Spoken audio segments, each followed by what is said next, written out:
Welcome everybody. 4.3 multiplying polynomials. We're going to get into some real examples today. Woohoo! All right, learning target. I can multiply polynomials, pretty simple. We've seen examples. We just need to go through some more. Multiplying two polynomials will be successful when you can multiply them with no more than one of them being a binomial. We're going to talk more about those special names. Pause if you need to, get that learning target down. All right, remember how we said monomial was just one term, right? Binomial, bi, right, that's the prefix for two. So binomial, two terms. Trinomial, like a tricycle, right? Tri is three terms. So you may want to make a note of that because I'm going to be talking about binomials, maybe trinomials, monomials, right? If you don't remember that prefix, you may want to get a note of that down. So let's look at multiplying those. Because earlier we had seen that we just multiplied monomials like 3x times 4x cubed minus 3. This was a monomial multiplied by a binomial. We may start doing more things where we multiply two binomials. So maybe we take 3x to the fourth power plus 3x multiplied by 4x cubed minus 3. Or maybe even a binomial times a trinomial. Right? There we go. Trinomial, binomial. Fun words. Okay. All right, let's look at a couple examples. It is a lot to get down. If you wanted to follow some of these, I would suggest maybe getting this little table down and an example, especially these examples to see and remember how we're going to use some exponent properties, some variable properties to multiply some different things. And I do have the method off to the side in case you want to write that down. Anyway, so let's look at what happens when we multiply two monomials with a single variable. For example, what if we did 2x squared multiplied by 3x cubed? Those are two monomials being multiplied together. What we're going to do is multiply the coefficients. The coefficients are 2 and 3. And you're going to add the exponents of the variable. Okay, again, we see exponents 2 and 3 there. Probably should have picked different ones, that's fine. So if we multiply those coefficients, that's going to be 2 times 3, which is just 6. And then we add our exponents, so our exponent of 2 or exponent of 3 is going to give us a new exponent on our x of 5. Because 2 plus 3 is 5. All right, so that's how you would multiply two monomials. What about two monomials with multiple variables? Here we had a single variable, we just were working with x, right? So my example is, how about we do 4 times x times y squared multiplied by 5 times x squared times y to the third power. Again, two monomials, right? They're just one single term. All these are being multiplied together. All these are being multiplied together, right? So if you multiply everything, what we're going to do is, again, multiply the coefficients. So let's take this step by step. So the 4 times the 5, those are our coefficients. Multiply those together, and I'm going to get 20. And add the exponents of the like terms, all right? The like terms are x and x, or y and y, right? Or z and z, right? So my exponent on the x here is just 1. The exponent on my x here is just 2.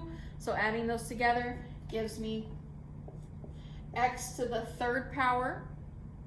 And then the other variable y, we are going to go add its exponents together. So its exponent of 2 plus its exponent of 3 is just 5. All right?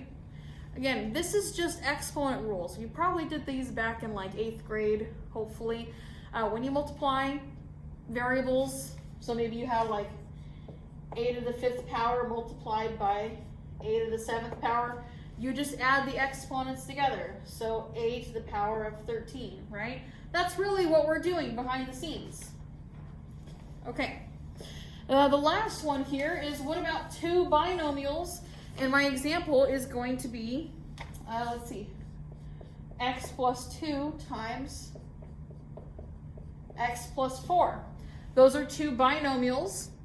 Essentially, what we're going to do is FOIL, all right? There's two different ways. This way, this is the book way. It says, use distributive property to multiply each term in the second binomial by each term in the first binomial.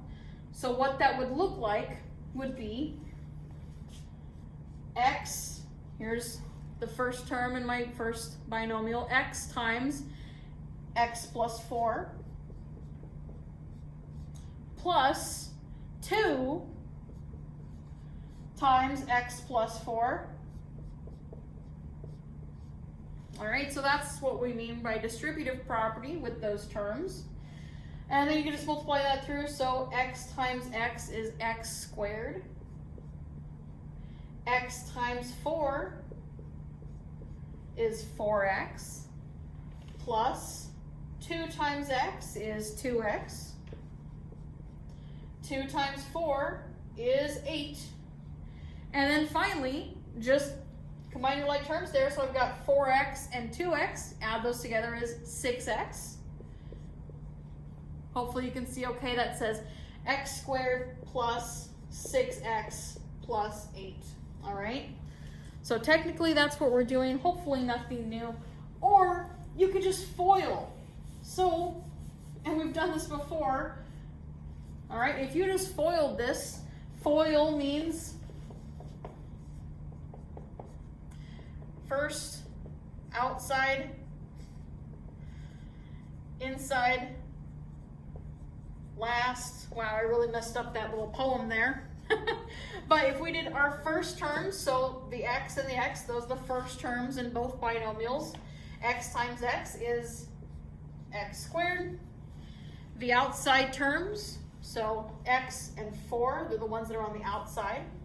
Multiply those together is 4x. The inside terms, so the 2 and the x, right? Multiply those, you're going to get 2x. And then the last terms, 2 and 4, multiply those together and you get 8, right? Then you can again add those two in the middle, x squared plus 6x plus 8. Again, we get the same thing, right? You've probably seen me do this before. I like to use the arrows like that, and then I use arrows like that to make sure I multiply everything through. However you want to do it. I'm spending too much time on this, but you know how to multiply two binomials together. If you don't, let me know. All right, let's look at some examples. All right, so two different ways, again, as we saw with adding and subtracting polynomials. We can do them horizontally or vertically. I prefer to do it horizontally. I will show you both, and you get to decide which one you want to do. So if we want to multiply these two together, well, what I'm going to do is just kind of like use our FOIL method, our distributive property. So I'm going to take each of these terms on the first trinomial and multiply it to each term in my binomial. So I'm going to take the 2x squared and multiply the x. So that's going to be 2 times x to the third power. Since I'm multiplying by another x, here I have to add those exponents, an exponent of 1 and 2. So after multiplying, that is just 2x cubed. Then I'll multiply again to the 7. Well, that's just going to be 14x squared. All right, so that took care of the first term in my trinomial. Let's multiply this one now. So x times x is just a plus x squared. X times 7 is just plus 7x. Once more, we'll multiply the last negative 4 here Negative 4 times x is a negative 4x. And then again, oops, negative 4 times 7 is a negative 28. All right. Looks like a lot, but now we can start to simplify things and combine like terms. This guy has no like terms. There's no other x cubed in here, right? So I'm just going to write 2x cubed and cross him off. Okay, the 14x squared and the x squared. I got 14 of them. I got one of them. Add them together, 15x squared. Boom, cross those off. What about the 7x and the negative 4x? Add those together and you're going to get a just 3x. Cross those off. Lastly, nobody to combine with for the negative 28, so we'll write him there. And we have multiplied that sucker through. Pause if you want to get that example down. I'll show you how to do it vertically. We're going to get the same answer here. So vertically, just like when you multiply, what was my example that I talked about? When you multiply like 23 times 41, right? You do 2 times 1 is, or excuse me, I usually just use a calculator now. 1 times 3 is 3, 2 times 1 is just 2. And then when you multiply the tens digit, you remember like in elementary school, you had to add a 0 here as your placeholder, right? Because now you're multiplying by the tens. And then 4 times 3 is 12, right? I'm just saying, remember that 0 is a placeholder? If you do this vertically, you're going to have to do that as well. So, I'll write this out. We're doing 2x squared plus x minus 4 multiplied by x plus 7. Notice how I've lined up the like terms here and my constants at the end, right? So multiplying this vertically, well, 7 times negative 4 is negative 28. 7 times x is just 7x. 7 times 2x squared is a 14x squared. Now I'm going to multiply the x to everything, but since this is like my second thing, right, you have to add a little placeholder of 0. Because as soon as I multiply x to anything, I'm not going to get a constant. It's going to have an x with it, right? So that's why we add the 0 there. And then I have x times negative 4 is negative 4x. X times x is x squared. X times 2x squared is 2x cubed. Then you can finally add, same like you did in elementary school, right? When you multiply these guys, both bigger numbers. So negative 28 plus 0 is just negative 28. This combines to be just a positive 3x. This right here is our 15x squared. And then finally the 2x cubed. All right, same answer either way. You choose vertically or horizontally. Okay. I think I have one more example. Let me see. I really like using those arrows to keep things in track, so I would definitely suggest that. Okay, let's do one more example because this one is going to be a pretty big monster. Now we have trinomial times trinomial. We're going to get a huge thing, and I'm going to do this horizontally because I'm stubborn and I like to do that. So I'm going to take my marker and I'm going to start making those arrows, right? So start with your first term and multiply it to every term in the second trinomial. So 2x squared is 2 times x to the 4th power. 2x squared times 2x is plus 2x to the 3rd power. 2x squared times 3 is a plus 6x squared. All right, I've taken care of that first term. Let's again use our arrows with our next term there, just the x. So x times x squared is plus x cubed.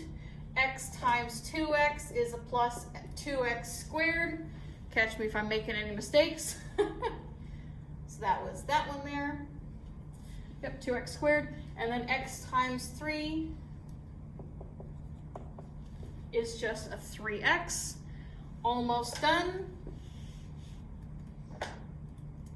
All right, let's take that 2, multiply it to all of these here as well. So 2 times, and this one's a little bit easier, right? Because it's just 2 times like anything. You're just really just multiplying by 2. So that's plus 2x squared plus 4x plus 6. All right? So again, multiply that 3 times. That's huge. That's huge. Oh my gosh. But again, it's just a whole bunch of like terms that you can combine, right? So let's see, what are we doing?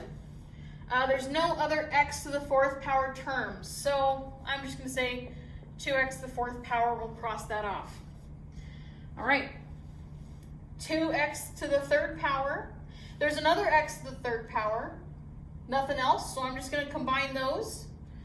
That will be plus 3x to the 3rd power, right? I've got 3 of them. Cross them off. What about any x squared terms? I have 6x squared and I have 2x squared. That's going to combine to be 8x squared. All right, cross those off. Oh, forgot about this guy. I'm going to change that to 10. There we go. So now I have 10x squared because I had 6 of them, I had 2 of them, and I had 2 more. Combine those all together, it gives me 10x squared. And then looks like finally we've got 3x and 4x plus 7x plus 6 at the end. All right, there you go. And the way we did it, it's already in standard form. Pause if you want to get that example down. It's really long. Okay, I think that was all I have for you now. Yep. So I will see you in Blackman 107 to check off some notes. Thanks for sticking in there with me, guys. See you soon.